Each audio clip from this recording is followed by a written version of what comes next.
This is a picture of me when I was a little kid, and I do not remember when this picture was taken because I was way too young.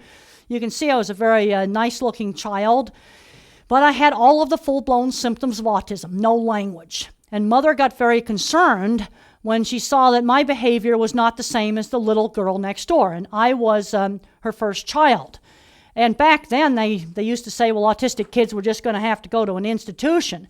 And the way that Mother figured out that she could get through to me, and that she could actually work with me, is she was playing Bach on the piano, and she heard me humming the Bach. And when she heard me humming the Bach, she knew she'd be able to get through to me. Well, this is a picture of me when I'm a little bit older. And you can see by the look of the dress that I'm a child of the 50s. And being a child of the 50s was actually a good thing, because life in the 50s was much more structured, with structured meals. And this structure, that was just the structure of society, was actually really a good thing for me. There was also really good, clear-cut values of right and wrong in the 50s.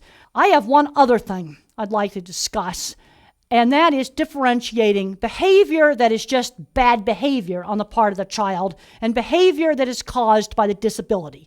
This is a question I often get asked from parents. Now, if the child screams in the supermarket, that's due to the disability because they're just overstimulated from all the fluorescent lights and all the noise and all the smells. Scratchy clothes. I couldn't tolerate scratchy clothes. I had poor handwriting. A lot of kids are hyper around fluorescent lights. And when the school bell went off, that hurt my ears and I would scream. Those are problems that are due to autism or Asperger's. But on the other hand, sometimes a kid is just naughty. And I knew I could not get away with being naughty in school, because if I was naughty in school, the teacher told Mother, and I knew that there'd be no Howdy Doody show that night. Well, some examples of behavior that are just bad behavior, that are not part of the disability, are rudeness, bad table manners, being a slob, swearing, laughing at a fat lady. These are just things that are just plain bad behavior, and they should not be tolerated in an autistic child. This is a picture of me when I'm probably about 5th or 6th grade, and elementary school went pretty well. I was in a small school with structured small classes taught in the old-fashioned way. I would have had a big problem today in a big chaotic classroom if I hadn't had an aide.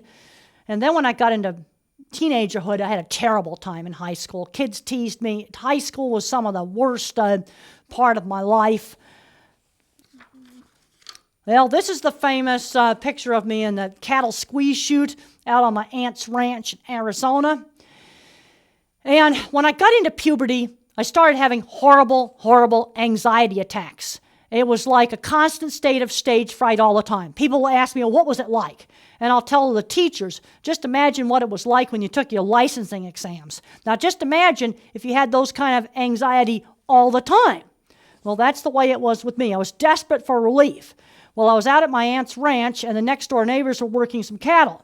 And I noticed that when the cattle were put in a squeeze chute, that some of the animals would just relax. So I went out and I tried the squeeze chute, and I found out the pressure was calming. But this anxiety was very debilitating. And when I got older, in my 20s, it got worse and worse and worse and worse. And finally, when I was in my early 30s, I started taking antidepressant medication. And I can tell you right now, I would not be here without antidepressant medication. And this summer, I got to see Donna Williams down in Australia. And she has very, very serious sensory problems. She partially controlled these problems with a casein and gluten-free diet. And now she's taking just 0.5 milligram of risperidol. That's only 0.5 milligram. That's helped her very, very much with her problems with sensory oversensitivity. And remember, it's only 0.5 milligram a day, a very, very tiny dose. That's all that she should be taking, and that's what works. Okay, now we get into the pictures I really like to talk about, and that's cattle. I just get totally relaxed when I'm around cattle. And if you lay on the ground, they'll just come right up to you. And people will say to me, well, aren't you worried about them stepping on you? Well, as long as they're in a big enough pen so that they don't get scared and maybe spook, you don't have to worry about them stepping on you. All they're going to do is come up and they're going to lick you to death. That's what they're going to do.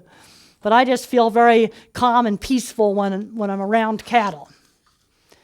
This is a picture of me at one of the meatpacking plants, and I'm demonstrating how to move cattle by just moving them with a stick with a plastic streamer on the end. I've done a lot of work with the cattle industry on improving how animals are handled, and people need to learn, well, you don't need to have all these electric prods. But one of the things you've got to do is you've got to get rid of the things in the facility that cattle are afraid of, like a little chain hanging down or it's too dark. They're not scared of getting slaughtered. They're scared of things like it's too dark, or there's a bright reflection on the floor, or there's a little piece of chain that hangs down and scares them. And if you remove those things, then they're going to no longer be scared.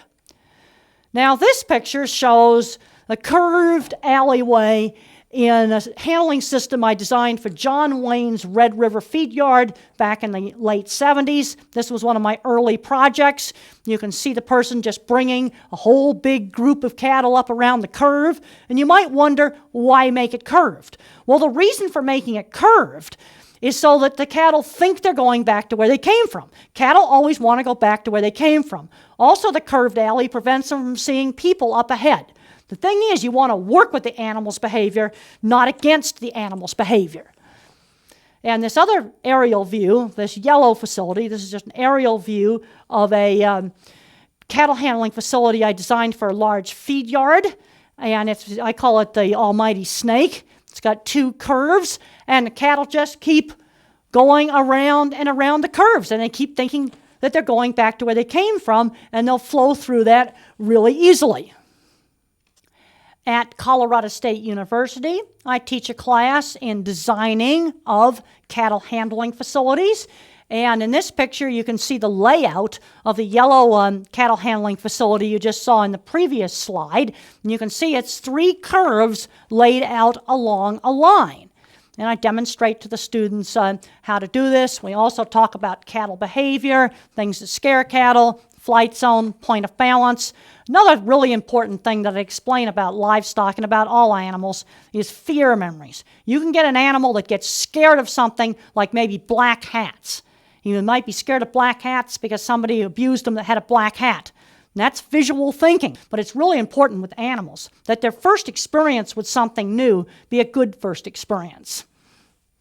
This is kind of a funny picture. I'm pulling on Oliver Sacks' beard. And I've known Oliver Sacks since 1994 when he wrote the chapter on me in Anthropologist on Mars. Oliver's really a great guy. People ask me all the time, what's Oliver like? And I said, well, he's just like a really kindly professor kind of a person. He's really nice. And he has to be really nice if he's going to let me pull on his beard. Well, here I am in my really, really messy office. And you might be wondering, why do I have all my business cards up on the wall? Well, because I have to see things all at once, like a visual display. I have problems with sequential thinking. Like if I go to a gas station and ask for directions, if I don't write it down, I don't remember all the turns. And I put the cards up there because if I don't have them up there, it's like they're not there. It needs to be out there where I can visually see it.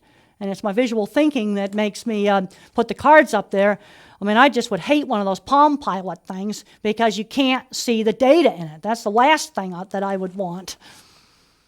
And after all, you know, a neat desk is a sign of a sick mind and somebody that's just not very busy.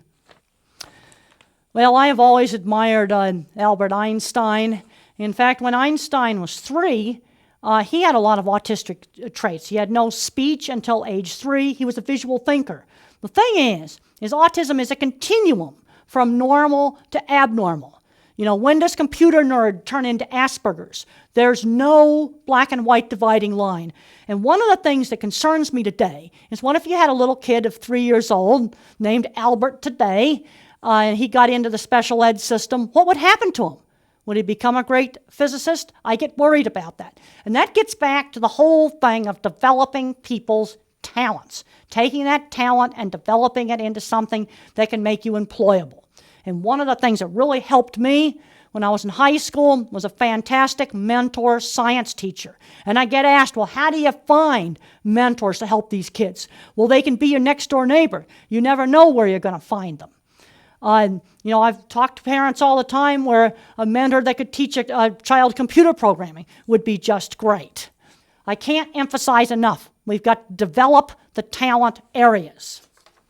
Well, in this picture, I got about 20 years worth of convention badges.